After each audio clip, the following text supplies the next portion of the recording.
Ivoiriennes, Ivoiriens, mes chers compatriotes, l'histoire de notre jeune nation est marquée depuis plus d'une vingtaine d'années par des moments tragiques, des douleurs profondes dans les cœurs de toutes nos populations.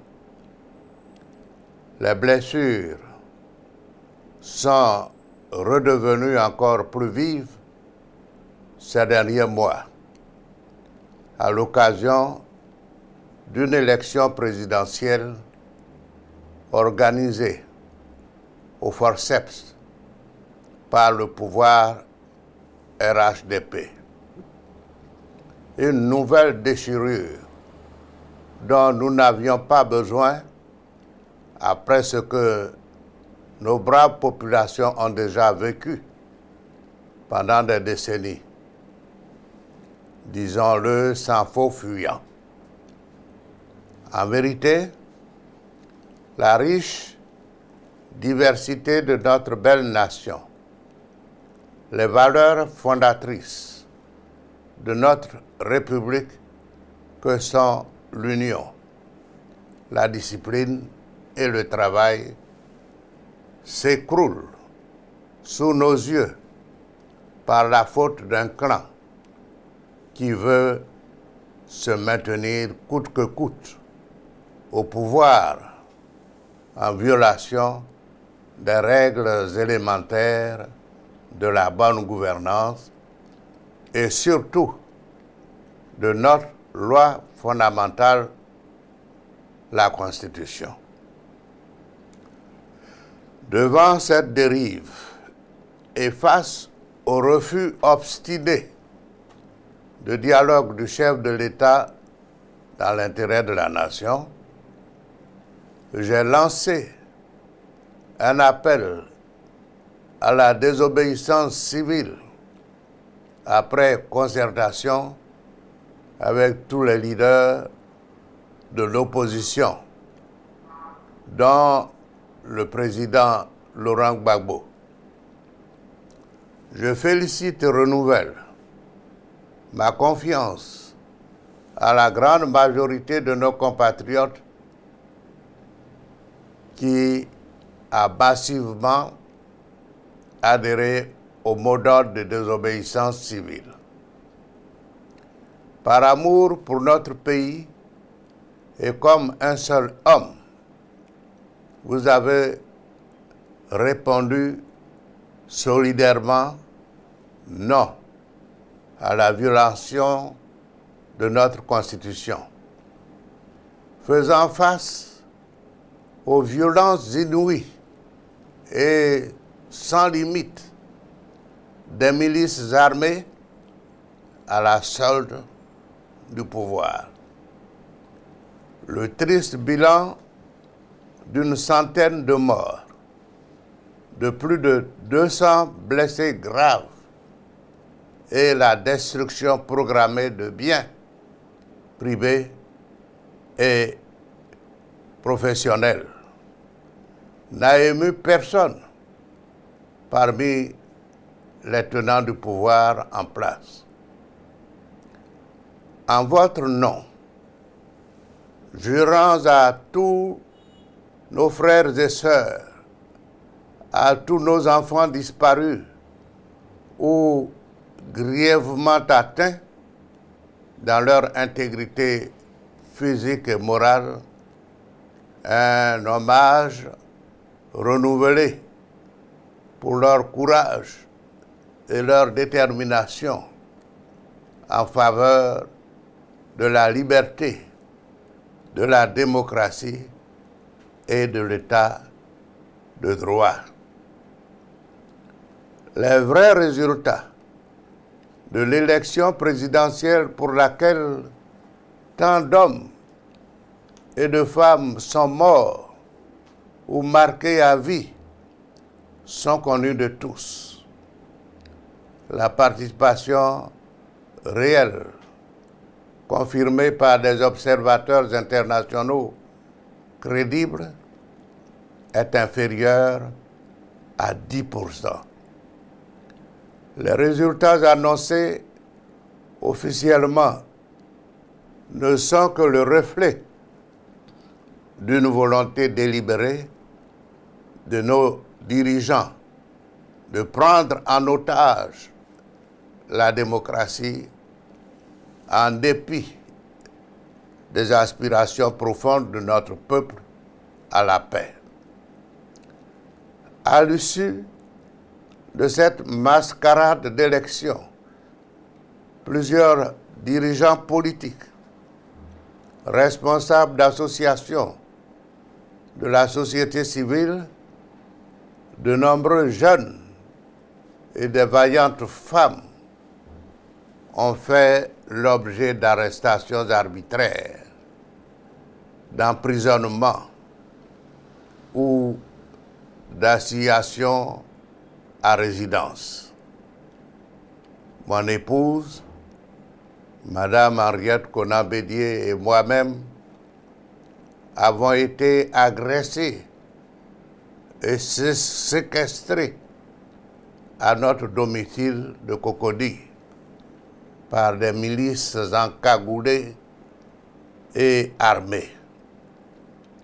Nous avons échappé à un enlèvement et été interdits de visite. Je rends aussi hommage à chaque victime de ces tristes événements de notre histoire récente. Je renouvelle mon soutien à tous ceux et celles qui sont encore injustement emprisonnés et jugés malgré l'illégalité des procédures judiciaires engagées. Je demande leur libération pour renforcer l'esprit d'un climat d'apaisement pour la construction d'une paix durable pour notre pays. Dans le but de préserver des vies humaines et éviter à notre pays de s'engager à nouveau dans une violence dont les conséquences seraient préjudiciables pour tous, j'ai lancé un nouvel appel au dialogue. Ma seule ambition en agissant ainsi est de donner une chance à la paix pour reconstruire ensemble une nouvelle nation unie et prospère. J'ai la profonde conviction que seul un dialogue vrai et sincère, libéré des intérêts de clans et dominé par l'amour de notre patrie, peut ramener notre pays sur le chemin du bonheur. C'est dans ce cadre que le président Gbagbo et moi-même appelons solennellement toutes les filles, tous les fils de Côte d'Ivoire, épris de fraternité et de démocratie, à participer aux élections législatives du 6 mars prochain. Notre participation à ces élections est en parfaite cohérence avec ce que je vous avais proposé. Elle traduit prioritairement devant l'histoire notre refus catégorique de la violation flagrante de notre Constitution et de ce qui en découle. Nous devons donc prendre la majorité à l'Assemblée nationale pour, premièrement, équilibrer les pouvoirs législatifs, exécutifs et judiciaires afin d'éviter la consolidation d'un pouvoir absolu dans notre pays. Il s'agira donner à la Côte d'Ivoire les attributs d'un État moderne dont les orientations stratégiques et les décisions sont une émanation de toutes ses composantes.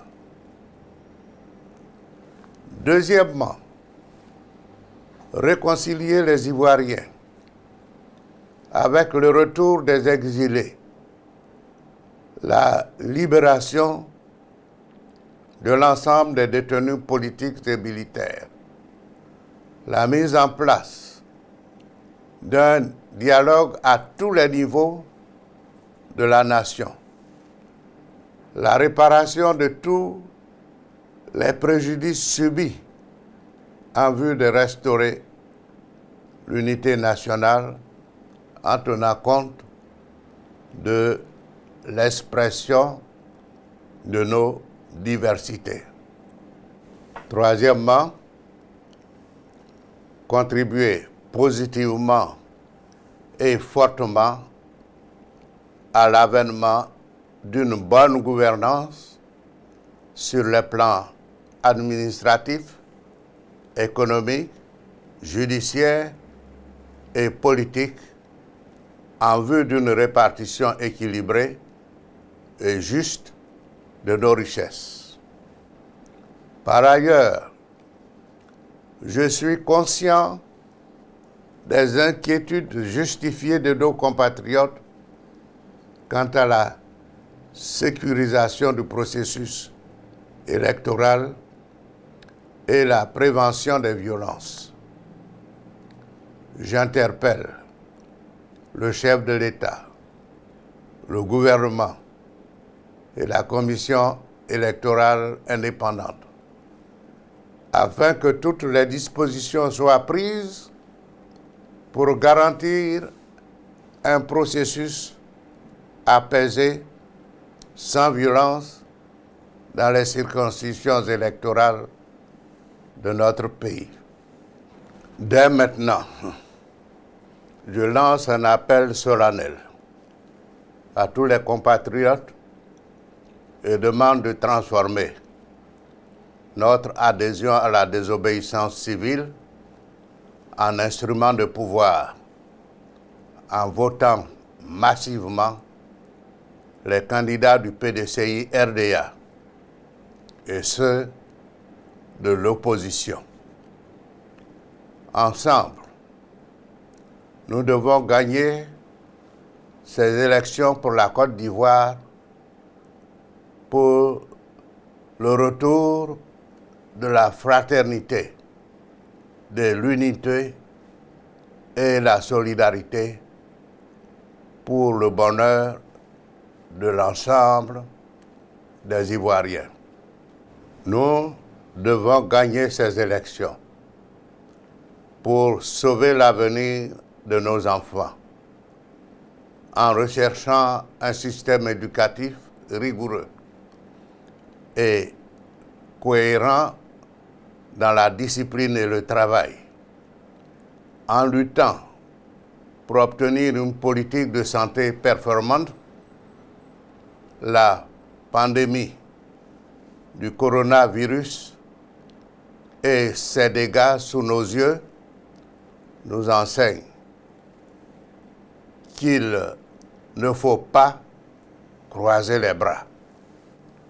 Nous devons gagner pour nos paysans, producteurs de matières premières, café, cacao, anacarde, EVA, etc., pour que leurs produits soient vendus au juste prix. Nous devons gagner pour que la question de la réduction du coût de la vie dans notre pays soit enfin une réalité.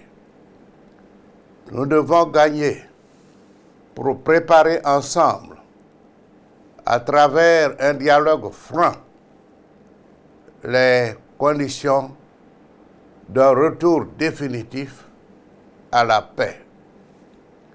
Nous devons gagner pour reconstruire ensemble une nouvelle nation fraternelle, démocratique et prospère. Pour finir, je voudrais paraphraser le philosophe français Paul Doré. La douleur nous a brisés. Demain, notre fraternité nous relèvera et de nos blessures jaillira un fleuve de liberté. Le combat que nous menons aujourd'hui, c'est un combat pour notre bonheur commun et celui des générations futures.